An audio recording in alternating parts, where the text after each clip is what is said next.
What's up, everybody, and welcome back to the channel and another edition of Movie Mondays. So what we do here is we look at 4 new recent movies that I've watched. Sometimes there might be movies from 2020 that I missed, and it's not an in-depth review or any kind of major spoilers, anything like that, but more just like a thumbs up or a thumbs down, depending on, what I thought of the particular movie and if I think that you would like it, if I liked it. But before we get started, and I'll put a timestamp for where the actual video begins down below, I just actually want to take a chance to say thank you to everybody that has subscribed and commented and liked on the videos in the past on this channel. The growth in the last couple of days has been amazing, and it really does make it worth it for me to create content, whether it is gaming content, whether it's content like this, anything like that. It is something that I spend a lot of time on, and it really does feel amazing to see, people actually enjoy it and watch it and, comment and so on. So I actually just wanted to take the time to say thank you to everybody that's done that. Stay tuned. There's a lot more great probably comments as well, but there's a lot more great content coming to the channel. And, this is only the beginning. We are on our way to the first 500 subscribers, which is huge for me. It's fucking phenomenal. And so as usual, go on and like, comment, subscribe, let me know in the comments what you like, what you don't like, what you'd like to see in the channel and everything like that. But other than that, enjoy the video and let's go on with the content. Okay, so the first movie we have today is Bad Trip, which is a hidden camera comedy film by Eric Andre, and it also stars Little Ray Howery and Tiffany Haddish, and it's directed by Kitao Sakurai, and it arrived on Netflix in March of 2021. Now, it's not like a completely new concept, but obviously the idea here was that it is a comedy film with these actors portraying characters in this film, but then pranks and things that happen to them in the movie are all done with an unexpected, audience. So it's out in public, and for example, they'll crash a car, and then that'll be like the actual real reaction that the people have to it, or they'll just randomly impromptu start singing, in public or something like that. Now, right off the bat, I can say that if you are a Eric Andre fan, then this will definitely appeal to you, because this has a lot of his personality and comedy and things like that injected into it. So if you were a fan of his, stand-up special, and again, like I said, if you like his material, then this will obviously appeal to you. I didn't find it overly funny or anything like that, and I definitely think it's probably one of those movies that, not to say that you have to be in the mood for it, but I really do. It's a lot of like juvenile and almost like, I wouldn't say slapstick humor, but there's a lot of gross out humor and that sort of thing. And so therefore, if you're not in particularly in the mood for that, anything like that, then then this movie might not tickle your funny bone in the way that it wants to, or that it's supposed to. However, there were some funny parts in it, and of course it is always kind of cringy and funny and weird in a way to see how people react to these things, because you kind of really can't predict what's going to happen or what to expect. But that's Bad Trip. I will give it a thumbs up, because and I'll be honest, the other movies on today's list are all like either super serious or like really hectic movies, if I can put it that way. And so this was like a tough week for me when it came to looking and watching these movies, and then having to write down thoughts and reviews on them, because a lot of the stuff was not lighthearted and was not like easygoing and everything like that. So it's nice to have something like that. That's not the only reason that I'm giving this a thumbs up, but it does have some funny parts in it, and I do think that generally speaking, most people will probably enjoy it, even just some portions of it. But that's Bad Trip. Okay, the second movie today is Promising Young Woman, which stars Carey Mulligan. It's got Bo Burnham in it. Laverne Cox is in it, Alison Brie is in it, Clancy Brown is in it, and it's actually a movie from the butt end of last year, so it came out in December of 2020, and it's directed by Emerald Fennell, great name. And the thing is just, this was something that was on my radar for a while to watch, and had actually been recommended to me by friends. And I just never got around to it. And then finally I watched it, and I was like super happy that I did, because it really is a good movie. It's like a dark comedy, black comedy thriller, and essentially stars Carey Mulligan as this character that her friend was sexually assaulted while they were in, school together.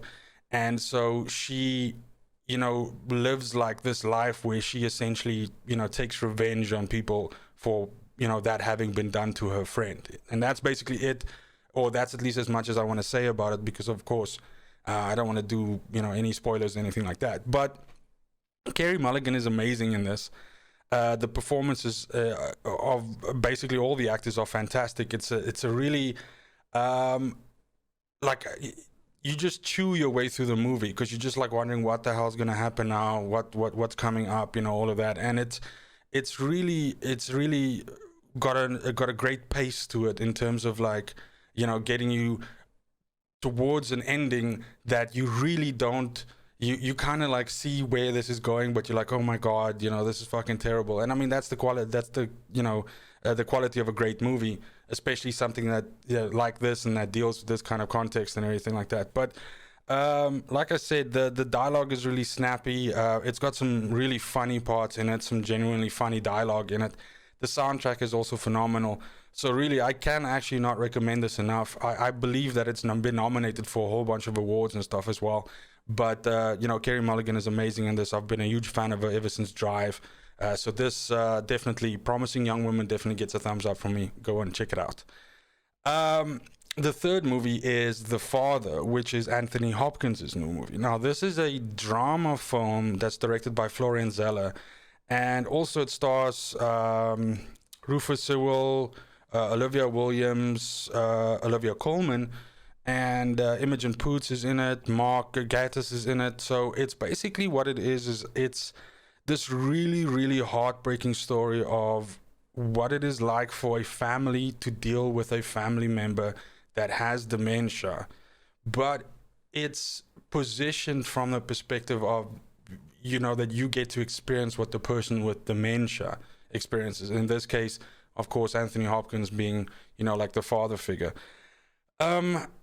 This is, I believe this also has some Oscar, well, not Oscar buzz around it, because there's some nominations now. I believe Anthony Hopkins has a Best Actor, and Olivia Colman has a Best Supporting Actress nomination in this. But look, Anthony Hopkins is amazing, but he is ridiculously good in this movie. And again, like I said, it's heartbreaking in the way how it shows the effect that a disease like dementia, or I suppose Alzheimer's to a degree, or early onset dementia, which is, I guess, Alzheimer's or something, I don't know, I mean, has on a family, and the person who's experiencing its mind, the people that love that person.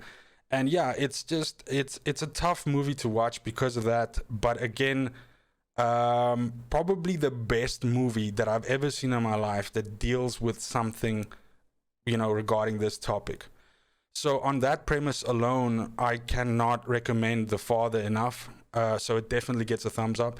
But again, like I said, it's a tough movie to watch, and I do say this about I suppose a lot of the movies that's like something that I tend to repeat a lot when I say it's a tough movie to watch.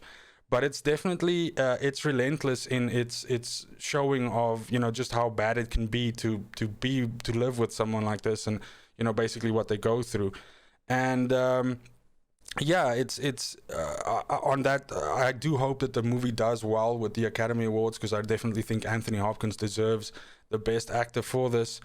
And so yeah, I actually feel the same way about Olivia Colman. She is, I wouldn't say if she's severely underrated, but I mean, she's definitely severely underrated when it came to me, up until the point where I saw this movie. I know that if you're a fan of The Crown and things like that, then you're of course very familiar with her. But yeah, this is really good. Even though it's tough to watch, it's really good. So that's The Father at number 3.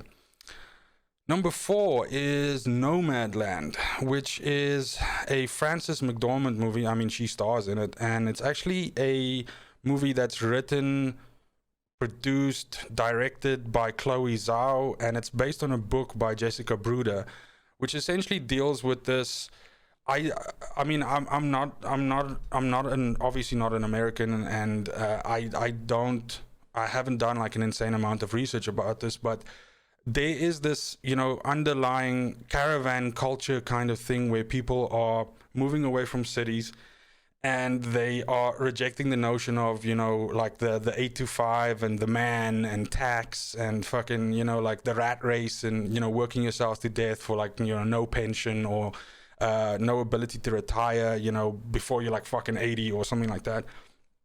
And so this deals with that sort of, nomad lifestyle where people live in these camps, and, they live in their cars and their vans and their caravans and things like that.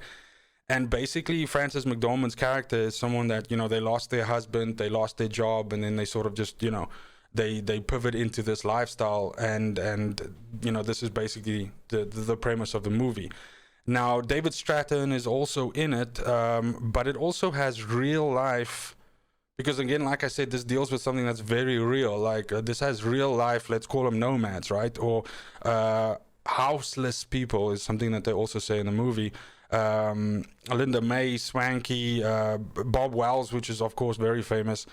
And so this is a drama movie that basically you follow this character around, and a lot of the time, just like she seems to be some kind of like a visitor or a guest or a passenger to these experiences, and being in this, let's call it a culture or a lifestyle or something like that, you as the watcher of the movie also feel that way, because it's shot in such a way that you kind of experience it alongside her, and you learn about this, and you see how people live and how they make ends meet and what they have to do to survive and all of that. And I'm sure that by the like the community of it, right? And I'm sure that by my explanation here now, it does seem like it's a very depressing movie, or that it might end up making you feel like down or something after watching it. However, for me, it actually had this really like hopeful quality to it, right? So you see a lot of people that have shunned, and I often look at this and I reflect on my own life, and I go, how much I like my stuff. Like, I mean, look at all these things that I have around me, and if they were gone, would I be happy, and all of that. And this is a movie that deals with that, with someone that has the bare minimum and is able to function with that, and they find happiness in it, and they find happiness in companionship with other people that are like that. So it's really well written and well shot. And obviously I haven't read the book, but it actually makes me want to give it a look, even just for that, because I know that I assume that the book will obviously be even more detailed when it comes to that. But it's a fascinating movie, and Frances McDormand is fantastic as an actress, and she really kills in this. Like you really buy into her character and motivations, and her experiences and all of that. So Nomadland gets a thumbs up from me as well. So that's 4 fucking thumbs up this week, even though they were not all jovial, happy movies. But definitely, with the exception of Bad Trip, not because it's a bad movie, but because it's not as strong as the other 3, you can't go wrong with any of these 4 movies for a movie night. Like I said, the content might be a little bit heavy, but it's really, really, really quality cinema. Okay, and then as usual, in the last part of Monday Movies, we look at something which I refer to as a classic, or a movie that I really enjoyed from the past. And today's movie is Training Day, which of course stars Denzel Washington and Ethan Hawke. It is from September 2001 and is directed by Antoine Fuqua. Now, it's a dark, gritty cop drama, basically, which, Denzel and Ethan's characters representing these 2 LAPD narcotics officers, Denzel being the more senior officer and Ethan Hawke being the kind of rookie that comes on board. And it's a movie that you get to see a different side to Denzel Washington's acting, because generally speaking, he tends to play the heroes, or let's say, rather, just say it straight out, he doesn't play villains usually. And so it's amazing to see what he's capable of doing when he does pivot in that direction, and how menacing and scary he can be. He won Best Actor for this movie, and he also won, and that's the Academy Awards, and with the MTV Awards, he won like Best Villain. So there you go. But it's just, he fucking chews through the scenery, and the dialogue is insane, and it's just this a lot of the movie takes place in the car, right? In this car that he drives. And it's so a lot of it is just talking, and it's just, you know, how his fucking head works and the things that he says and everything like that. But it's amazing that a movie like that, which actually has, while this movie does have some action, it's definitely not action-packed, so to say. And so a lot of it is actually about these quiet moments or quieter moments when there's dialogue between these two characters, and you just, you know, see just how, sorry to say it, but fucked up Denzel Washington is. But it's also interesting to know that a lot of the key scenes in the movie, I'm not going to say the scenes per se. I don't know if there's any chance that you haven't seen yet. I'm sure most people have seen this movie by now because it is such a widely regarded movie of Denzel Washington's. But a lot of the really unique stuff about his character was stuff that Denzel Washington improvised in the role. I'll give you one example. Like he has, you know, he carries these two fucking pistols, not just one. You know, he carries two service weapons, and he rubs them against each other, not once or twice in the movie, but several times, basically almost like sharpening knives. You know, so it's like these weird little things, and I mean, whether you enjoy that part of the character or whether you think it's overblown or anything like that, but it really does bring a certain nuance to it, and that's partly why I like this movie so much, is because there's so much of that identity that's injected into it, and you really, again, you get to see a different side of Denzel Washington, who I'm a huge fan of, but he's kind of like Liam Neeson in a way where there's a certain kind of character that he plays a lot. And so if it's a movie that's not like a drama or anything like that, that's maybe a bit more actiony or something like that, he tends to have certain qualities that's always present. And then you see something like this, which is just basically completely opposite. Some other interesting facts, right, is that originally when Warner Brothers got the script, because David Ayer wrote it, they envisioned that Samuel L. Jackson would actually play the role of Denzel Washington's character, and Jake Hoyt, Ethan Hawke's character, would actually be played by Matt Damon, and that would have, again, two great actors, but I wonder how it would have fucking turned out. It's a strange thing to imagine. I mean, even at some stage, Ethan Hawke's character was the, you know, Eminem was in talks to play that, and then ended up actually going for 8 Mile, which came out the next year. So it's a strange one to see how that would have turned out. It would have been, I guess, a little bit interesting, but yeah. But in any case, that's it, everyone. That's it for the 4 new or new-ish movies for this week, as well as my classic, which is Training Day. Thank you very much for stopping by. Thanks for commenting, liking. Let me know down below if there's any other movies that you'd like me to watch. But most importantly, have a great morning, have a great afternoon, have a great evening, wherever you are. And until next video, fucking cheers.